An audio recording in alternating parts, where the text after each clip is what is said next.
Janice. We are looking at the broader theme of regulatory right of host state in the context of international investment law. Particularly in this video, this week we'll be looking at how can an arbitral tribunal interpret the silence in international investment agreement. What do I mean by silence? By silence, I simply mean that the bilateral investment treaty do not have an explicit provision asserting the regulatory right of the host state. So basically, if the bilateral investment treaty or any other investment agreement does not contain an explicit provision, does that impose a bar on the host state to enact regulatory measures? I think most of you will agree with me that this will not act as a bar because taking a regulatory measure flows from the principle of state sovereignty.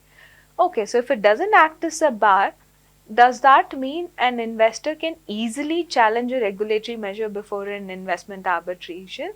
Maybe yes, but in that case, how should an arbitral tribunal look at this particular question? This is very crucial because, like I mentioned earlier, many of the earlier generation BITs did not contain an explicit provision asserting the regulatory right. We've discussed many reasons. One was that it was common knowledge that the state retained the sovereign power to take regulatory measures, or also because BIT was considered to be an instrument that expands the law of aliens. So whatever be the reason, whether it is expanding the law of alien, so therefore the element of mutuality and reciprocity was not given too much emphasis. Whatever be the reason, the fact remains the same that many BITs does not contain an explicit provision asserting the regulatory right. Now there is a problem, there may arise a problem because of this lack of provision, especially so when other investment standard protections are drafted in a very broad way. For example, look at the expropriation provision. So expropriation provision is again drafted in a very broad way by using the terms like equivalent to expropriation, tantamount to expropriation. When such terms are used, the scope of the expropriation provision is broadened, and this broad expropriation provisions has been popularized by the United States. United States use this language, and many other developing countries, capital importing countries have borrowed this provision as it is in their bilateral investment treaties as well. There are many reasons why developing countries started borrowing broader provisions. There was this competitive dynamic among the developing countries itself, because with the international aid drying up, it was getting difficult to get loans from many international financial institutions. So the developing countries were competing among themselves in order to attract foreign direct investment, and their focus was to make their country a very attractive destination for FDI. So they drafted the bilateral investment treaties in such a way that it is attractive to the investors. So many broader provisions were included. So this broader expropriation provisions of the United States also found its place in many bilateral investment treaties drafted by developing countries.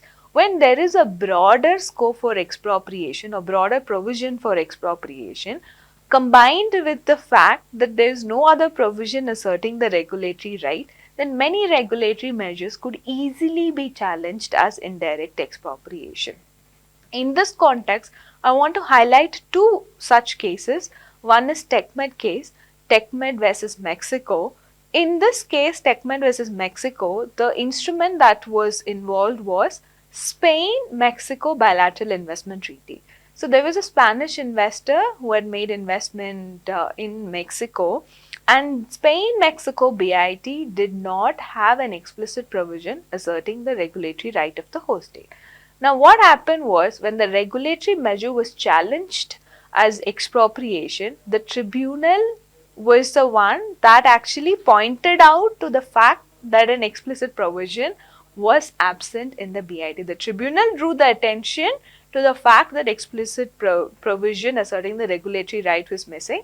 And secondly, the tribunal went ahead and made a statement saying that any regulatory administrative action cannot get immunity from being challenged just because it was taken for a legitimate goal, let's say like taking a measure for protecting the environment, or even if the measure results in a benefit for the society as a whole, it cannot get the immunity, especially so when it neutralizes the full value of the investment, be it an economic value or be it a commercial value. So this statement was made by the arbitral tribunal in TechMed versus Mexico case. So therefore you could see how the absence or the silence in the investment agreement was dealt by the tribunal. Also, the second important case that I want to highlight at this particular point of time is Philip Morris versus Uruguay. In Philip Morris versus Uruguay, there were two anti-smoking measures that were challenged by the investor, Philip Morris here. So one of them was single presentation requirement, that is the Philip Morris could only sell one variant of its cigarettes, and second measure was 80-20 packaging rule. So what is this 80-20 packaging rule? It stated that 80% of the packaging should contain health warning and 20% is only allowed for Philip Morris to display its brand image. So that again affected the perception of the cigarettes by the public, as in the sense that only 20% could be used by Philip Morris to display its brand.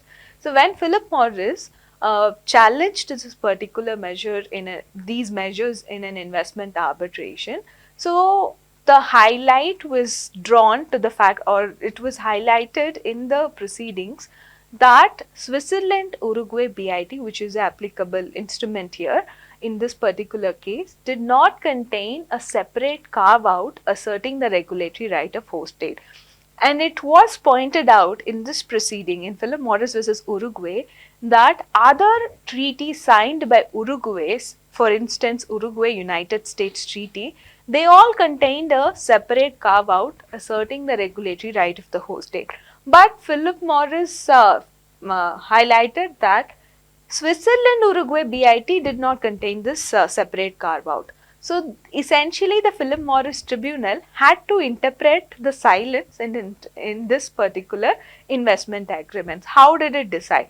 In fact, Uruguay contended that it has a right to take regulatory measure, and the mere fact that it was absent, an explicit regulatory right provision was absent, does not have any effect on its sovereign power. Then the Uruguay had to look at the entire BIT and then see at least in some place it had provided or asserted for regulatory right. Then it found one investment provision wherein it had stated that at the time of admission, Uruguay the contracting parties have a right to enact, take some sort of a measure or look at review the decision of admitting a particular investment in the context of protecting public welfare, right? So that was it. So Uruguay cited to that provision and said that police powers doctrine, police powers, the right of the host state to enact regulatory measure exercising its police powers should be respected, and that is something that is mentioned in this particular BIT itself, even though it is written in the context of just admitting the investment. So Uruguay was sort of arguing more on the concept of police power doctrine, and that it has a right to enact the regulatory measure even if it is not specifically mentioned in the bilateral investment treaty. The tribunal, Philip Morris Tribunal, also accepted the exercise of police power doctrine to be a customary international principle, because the tribunal cited that this particular doctrine was applied from Bischoff case in 1903 to many other investment arbitration cases also, like TechMed, Chemutra, Methanex, etc. So it said that it has now become a part of customary international, and then it relied on this principle to arrive at a finding that this is not regulatory measures taken for a public welfare measure is not expropriation. So that has happened in this particular case. So what we can see is there are different approaches that the tribunal takes while interpreting the silence in investment agreement. So how does it play out? is there any way to guide the arbitral tribunals to interpret the silence? We can also refer to other provisions, I mean, not in the context of regulatory right of the host state, but in case of other provisions, how did the tribunal interpret the silence in international investment agreements? For instance, if we look at the question of if some other provision is silent or is not explicitly mentioned, how did the arbitral tribunal examine that question? In this context, I want to draw your attention to Methanex case. In Methanex case, one term, that is discrimination, was not mentioned in Article 1105.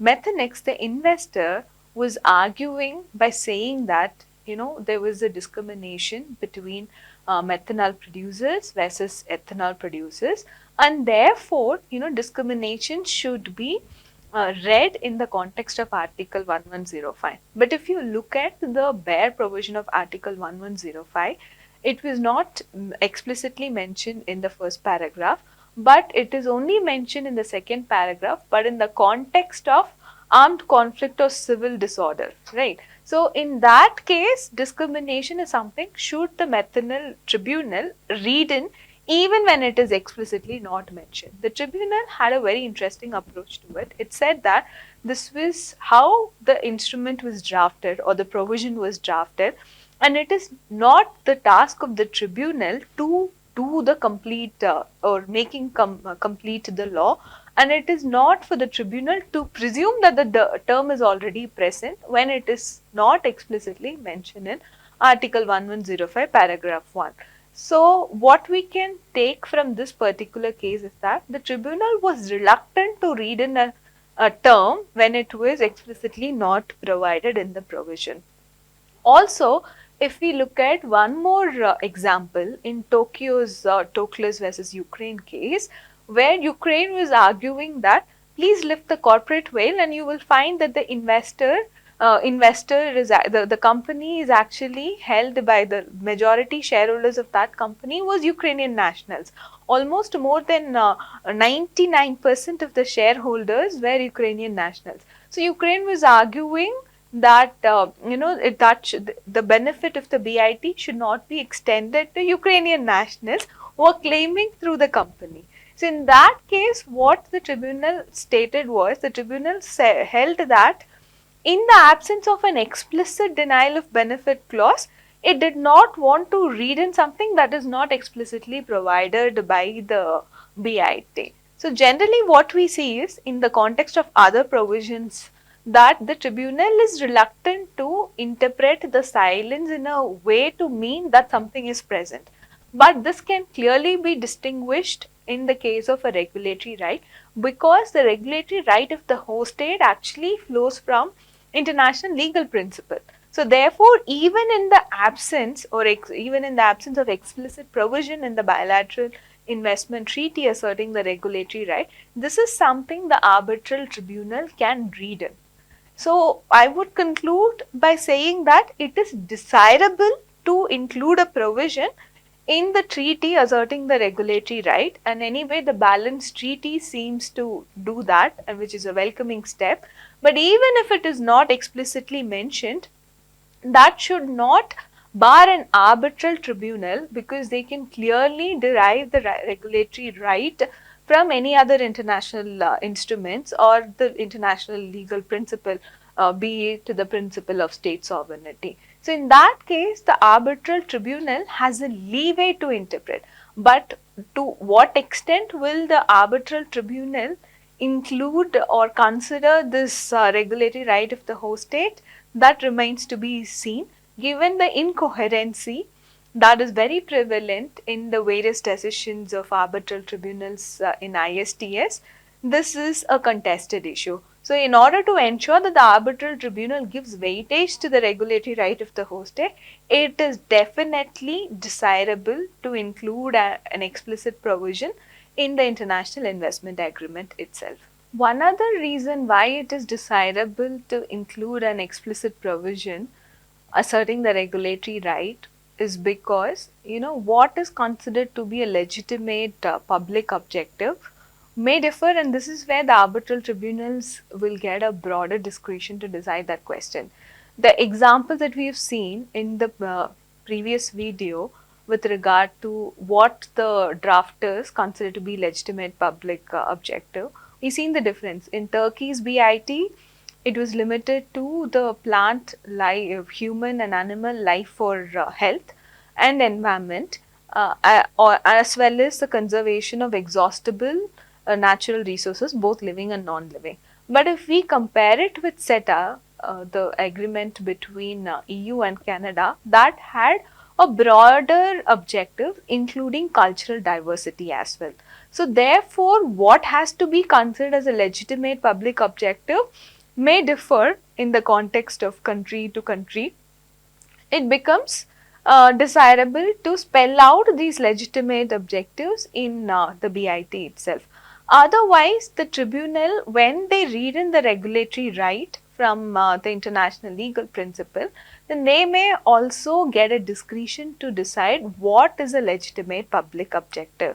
If they draw this or if they answer this question by looking at the domestic national legal system, and again the national legal system differs from country to country. So some country could give emphasis on certain objectives to be considered to flow from their regulatory power, and some countries may not have a broader public objectives.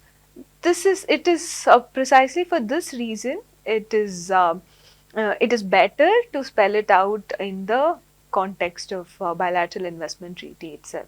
So in the next video, we can probably look at how the bilateral investment treaties were interpreted to answer the question relating to regulatory right of the host state.